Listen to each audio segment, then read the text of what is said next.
when you play the Game of Thrones, either you win or you die. There is no middle ground. So says Cersei Lannister, the villainous extraordinaire of the book series turned TV series turned cultural phenomenon turned long forgotten cultural artifact after a disastrously written final season, the Game of Thrones. Now, even if you weren't one of the millions who tuned into this epic saga of violence and political intrigue a few years back, Cersei's quote here tells you all you really need to know about the plot. The struggle to become king is a zero-sum game in which you either are a winner or a loser. Either you kill or you get killed. That's it. Those are the only two options.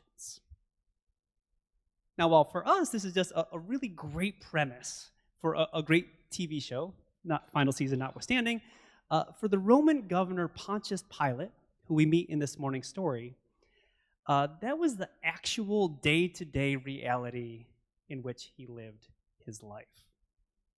The Roman Empire that Pilate served was something the likes of which the world had never before seen.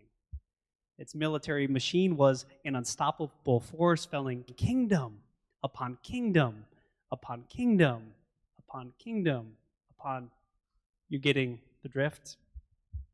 Until at the height of its power, it claimed some 1.7 million square miles of territory. That's about half the size of the continental U.S. And it counted within its borders some 57 million people. So it was just this sprawling, expansive kind of empire. And conquering kings and absorbing their kingdoms was so commonplace, in fact, that the Romans developed an easy-peasy three-step system for bringing conquered territories under their control and their governance. So step one, after a territory was good and conquered and all that messy bloodshed business was over with, they would make a register of all the cities and the towns in that territory. Step two, they would conduct a census of the population. And step three, they would take a survey and map out all the land that they had just conquered. All this was done, of course, for taxation purposes, because what's the point of going through all the messy business of conquering if you can't make a little rub in the process? And if you remember back to our Christmas pageant that took place just 3 months ago, although it kind of feels like a lifetime ago, the reason Joseph and Mary had to go back to Bethlehem in the first place was because they had to participate in a census. And you guessed it, that census was part of the Romans' three-step process of bringing the conquered territory of Judea fully under their control. So all of this is a very long way of saying that the Roman governor Pontius Pilate, a man whose role as governor of a conquered territory existed solely because somebody else had lost in this Game of Thrones, Pontius Pilate would have recognized better than most that political power is a fragile thing. And if you want to hold on to it, it's a thing that needs to be fiercely fought for and protected. Because when you play this game, as Cersei Lannister reminds us, either you're a winner or you're a loser. There is no middle ground. And that is why the very first question that Pilate asked Jesus after Jesus has been turned over to him in this morning's story is, are you the king of the Jews? Are you the king of the Jews? Now, to be perfectly clear, with this question, Pilate is not asking Jesus if he really is the Messiah. Pilate is not asking Jesus if he really truly is the Son of God. Pilate, non-Jewish, Roman political appointee that he is, he could quite frankly give a rat's patootie about any of that. He does not care about any of Jesus' religious claims. He does not care about any of the theological bones that Jesus has to pick with the Jewish religious establishment. He could not possibly care less. And instead, with this question, are you the king of the Jews? What Pilate is really asking, the real question he is asking here is, Jesus, are you more than just a spiritual teacher? Jesus, are you in any way, shape, or form a king in the traditional sense that one is a king? Not just someone with spiritual authority, but someone with ambitions for real worldly political power. So here's Jesus. He's been just turned over to Pilate on all sorts of trumped up charges, and Pilate's first concern is not with whether or not Jesus is innocent, not whether or not he's guilty, but rather his first concern, his only concern, is with sussing out whether or not Jesus is a political rival. And why does he do that? Pilate does that because he is through and through a politician. The struggle for power is all that he knows. It is the air that he breathes. It is the water in which he swims. And at the end of the day, that is all that Pilate really cares about. As for Jesus' reply to Pilate's question, it is quintessential Jesus. Pilate asks him a straightforward question. He says, are you the king of the Jews or not? And Jesus' reply is, you've said it. You have said it. This whole Messiah business doesn't work out for Jesus. He has a promising career ahead of him in the White House briefing room. Because that is a non-answer answer, the likes of which even the most seasoned of politicians would be proud to have given. You have said it. Now, what I want us to take note of here is that is neither an affirmation nor a denial of Pilate's question. And at the same time, it is both an affirmation and a denial of Pilate's question. On the one hand, Jesus doesn't say, I'm just a super spiritual dude over here doling out spiritual wisdom for people's personal lives that isn't going to have an impact on the political world. But on the other hand, he doesn't say, yes, of course, I'm a political leader. So Jesus' answer to Pilate's question, are you the king of the Jews, is essentially, I am, and I'm not. What I'm doing, yes, it's going to have political ramifications, Jesus is saying, but I'm not a political leader in your categories. That power that you've been grasping after all your career, all your life really, Pilate, and the power of God being revealed in me are two totally different things, Jesus is saying. I'm not here to play your little game of thrones. I'm here to build a fundamentally different kind of kingdom. A kingdom without border or boundary. A kingdom that can exist wherever God's justice and God's mercy is lived in real and practical ways. A kingdom where the only currency that matters is the currency of radical and inclusive gospel love. A kingdom where power is exercised, not in constant struggle and striving, but is exercised instead in service to others. Am I a king? You have said it. But I'm a king unlike any other. Certainly unlike any king that you've ever met before, Pilate. And while we here sitting in this room this morning, we may appreciate the subtlety and the coyness of Jesus' reply, Pilate is underwhelmed.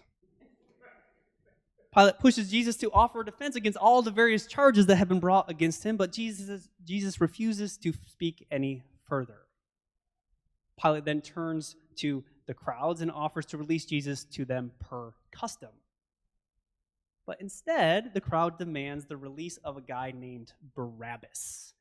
His name is, in fact, Jesus Barabbas, a violent insurrectionist who is in prison for having already fomented rebellion against the empire.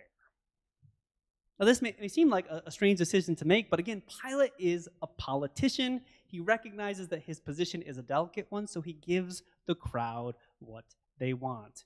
He releases to them the violent Barabbas, and he sends the innocent Jesus off to be crucified.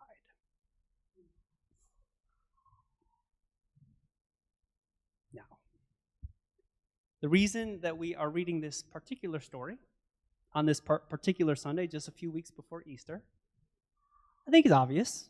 The story is part of the Holy Week narrative, and before we can get to the resurrection and Easter morning, right, we need to talk about Jesus' road to the cross, of which this story is a part.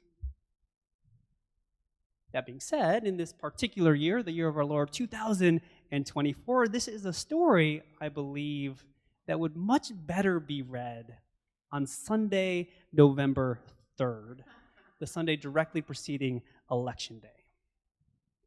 And I say that because what we find in this morning's story is a stunning portrait in which the values, the mission, and the purpose of Jesus are drawn right alongside those of a politician, that is, Pilate.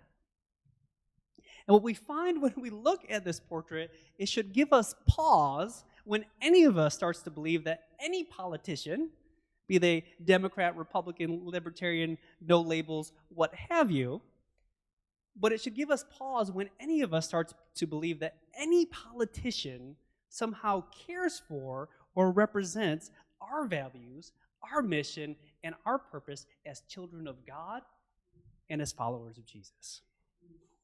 Because what we see in Pilate, and I don't pretend that this is a profound observation, but it is an observation nonetheless, but what we see in Pilate is that a politician, both then and now, a politician is not really concerned with truth. A politician is not really concerned with justice. In fact, a politician is happy to let both truth and justice be sacrificed. In fact, let them both be crucified in the name of keeping a grip on worldly power. Why? Because that is the only thing a politician knows. And at the end of the day, that is the only thing that a politician really cares about. Why did Mitch McConnell wait till the age of 82 to step down from Senate leadership? Why did Dianne Feinstein and Ruth Bader Ginsburg both choose to die in office at an advanced age? Hubris, to be sure, but more importantly, it's about not wanting to let go of power. That is all that politicians really, truly care about at the end of the day. But in the gospel story, the story of Jesus' life and his ministry and his doings, God doesn't take on flesh just to be another two-bit player in a broken system. Rather, God takes on flesh to upend that system in its entirety.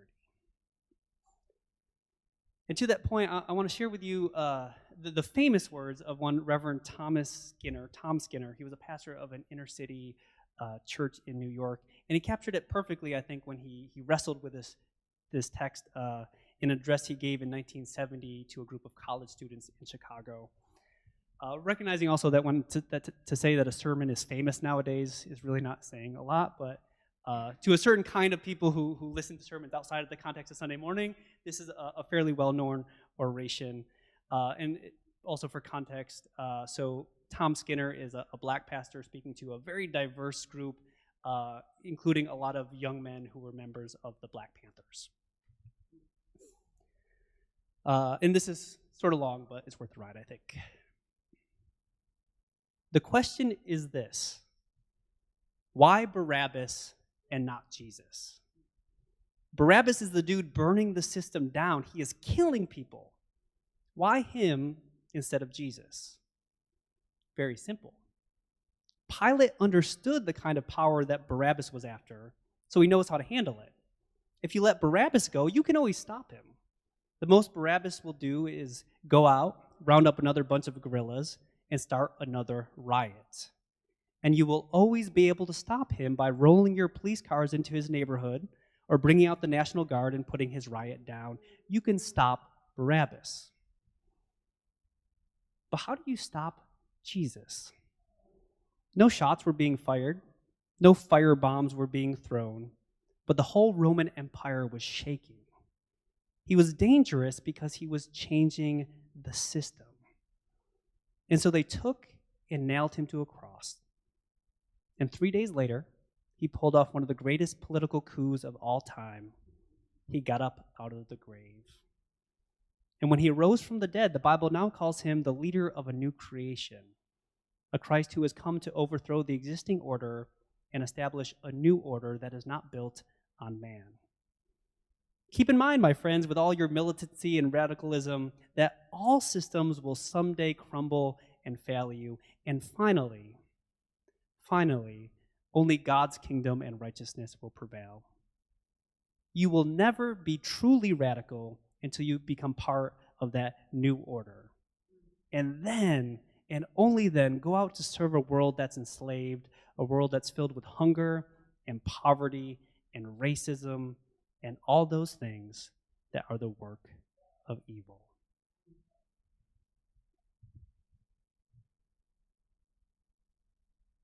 Why should we be skeptical of politicians who claim to be defenders or advocates of our faith? Because all politics from before Pilate up until today, all politics is a zero-sum game about defeating one's enemies and holding on to power. But what does Jesus say? Jesus doesn't say, defeat your enemies. He says, love your enemies. He says, if you want to be great, if you want to be powerful, go wash someone's feet. And those two worldviews, they are fundamentally opposed.